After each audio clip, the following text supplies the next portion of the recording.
Salam cerdas, Ibu Bapak, saudara-saudara yang saya hormati. Berjumpa kembali dengan saya di kanal Awali Rizki dalam sesi komentar berita.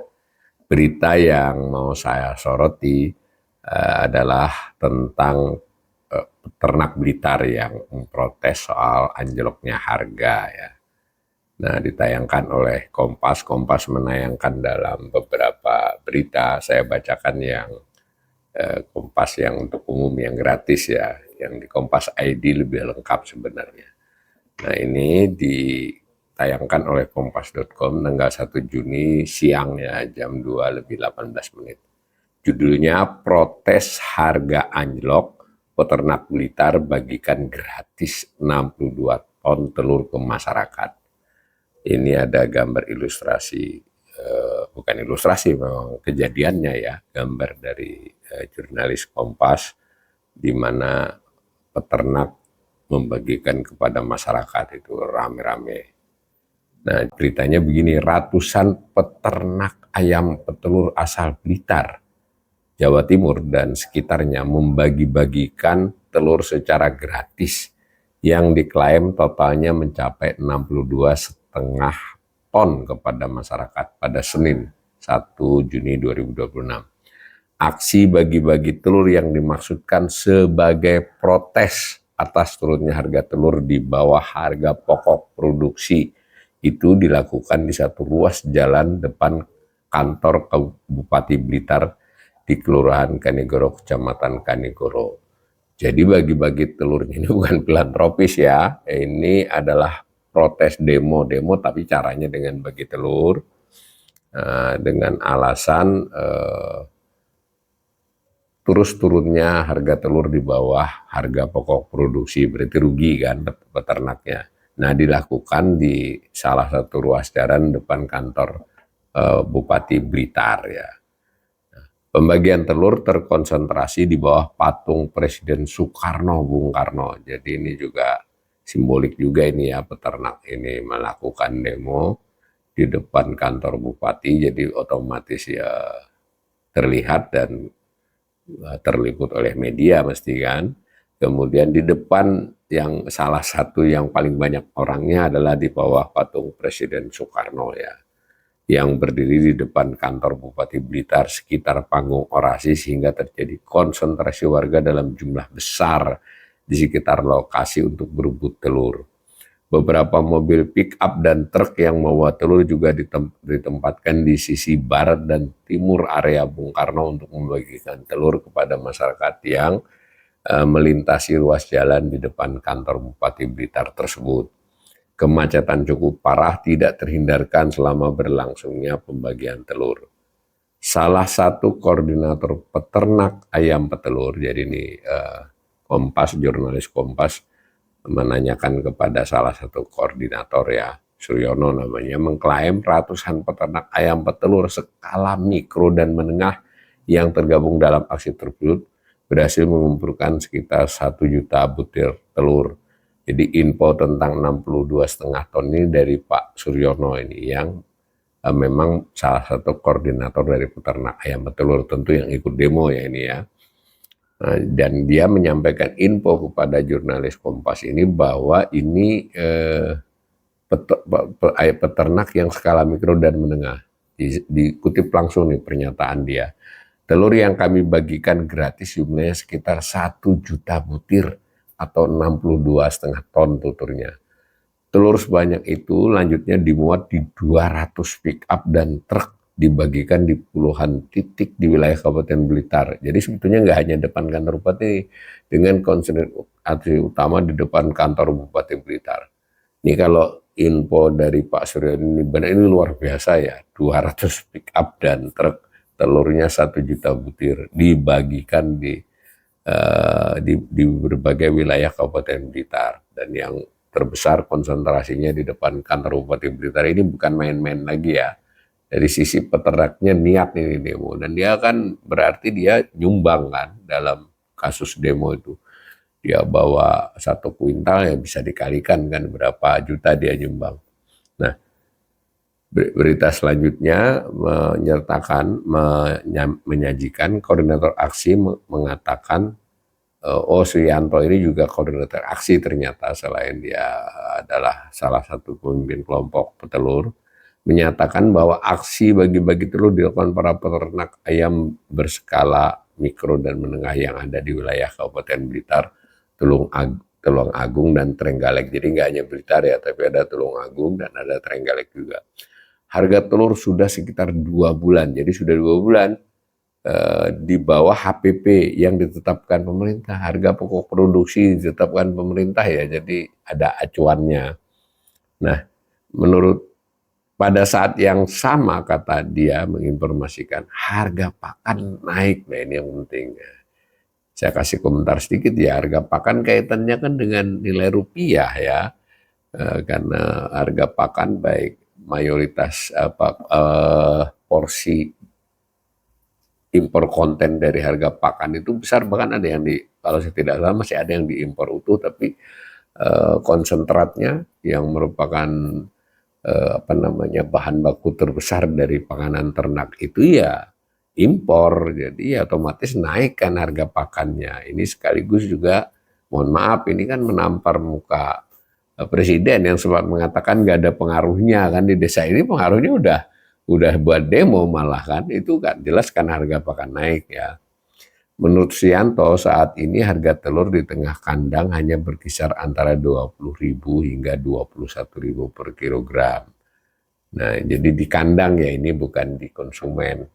Nah, dengan kenaikan harga pakan saat ini, lanjutnya HPP telur berada di angka 23.000 per kilogram. Jadi kami peternak rugi sekitar 2.000. Jadi ada yang 2.000 minimal nih, ada yang malah 3.000 per kilogram. Jadi produksi mereka tiap hari itu rugi karena harga jual di kandang itu di bawah harga pokok produksinya. Jadi kami para peternak telur ini sudah dikatakan tinggal dikalikan beberapa populasinya dan bertelur setiap harinya. Jadi kalau skala yang kecil dan menengah itu berat ya. Nah, jika situasi harga telur dan pakan tidak segera membaik, kata dia, masih bersumber dari koordinator aksi tadi, dipastikan ribuan peternak ayam petelur tingkat mikro dan menengah akan segera gulung tikar.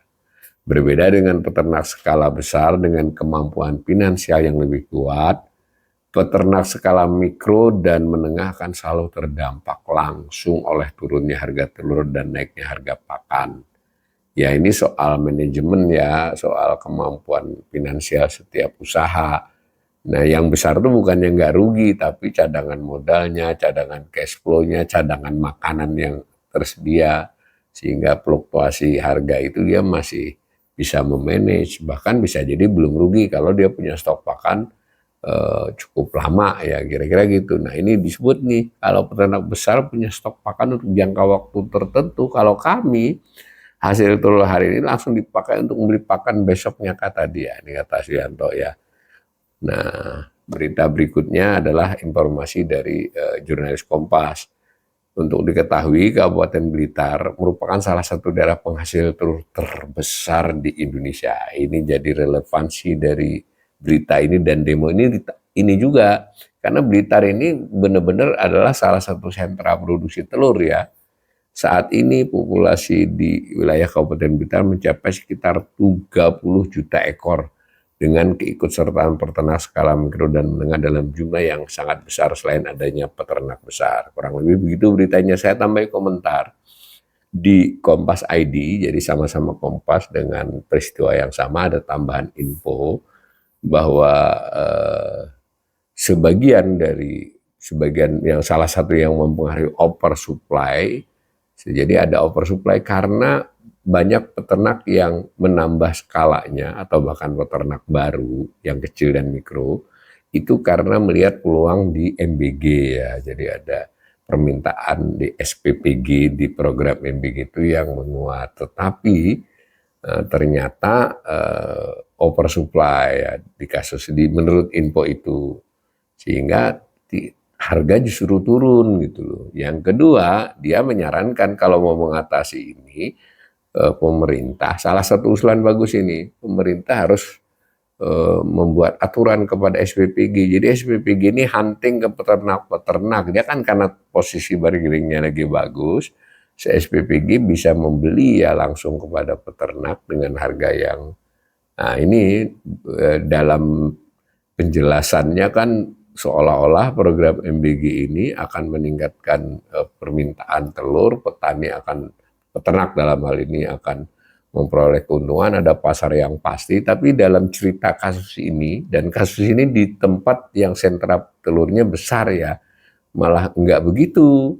Justru si SPPG itu memperoleh harga yang murah ya, karena memang dari sisi murah tanda petik ya, maksudnya lebih rendah dari harga pokok produksi. Justru tidak menyelamatkan peternak kan, nah, karena harga pakan yang tetap naik.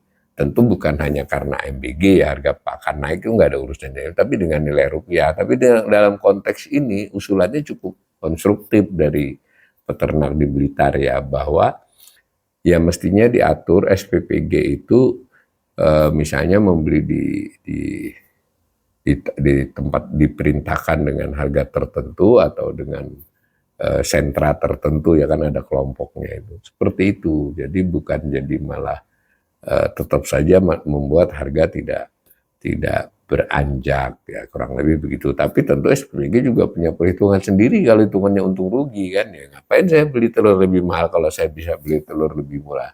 Jadi kita tidak bisa menyalahkan satu pihak dalam hal ini. Artinya desain kebijakan ekonomi pemerintah dan program prioritas itu harus memperhitungkan hal-hal seperti ini ya kan. Jadi tidak bisa penalaran atau cara menalar yang satu sisi saja, karena MBG menimbulkan permintaan telur yang rutin dan tetap, maka petani peternak akan diuntungkan. Faktanya yang diberitakan ini tidak terjadi demikian, karena konteksnya dengan nilai tukar rupiah, dengan harga pakan, dengan informasi yang tidak sempurna berapa sebenarnya yang diperlukan telurnya, sehingga peternak menambah skalanya lebih besar dari yang dibutuhkan. Kurang lebih begitu. Itu artinya peran pemerintahlah dalam mendesain kebijakan, menggambarkan keadaan dan memberi informasi yang cukup sempurna, tanda petik ya, secara ekonomi cukup baik kepada semua pihak yang terlibat dalam proses produksi, baik itu produksinya maupun permintaannya maupun jalur distribusinya, dan penetapan atau harga yang diciptakan adalah harga yang tidak terdistorsi dan menguntungkan semua pihak. Mudah-mudahan ini diperhatikan oleh pemerintah ya. Peristiwa ini bukan peristiwa main-main, dan ini bisa disusul oleh peristiwa di tempat-tempat lainnya. Kalau habis bagi-bagi begini ya benar-benar gulung tikar. Jadi dia jual rugi kan masih 2.000 tadi, kalau dia demo kan dia ruginya banyak itu. Tapi mungkin ini adalah jalan yang harus mereka tempuh, karena supaya bisa diketahui kondisinya sekarang seperti ini.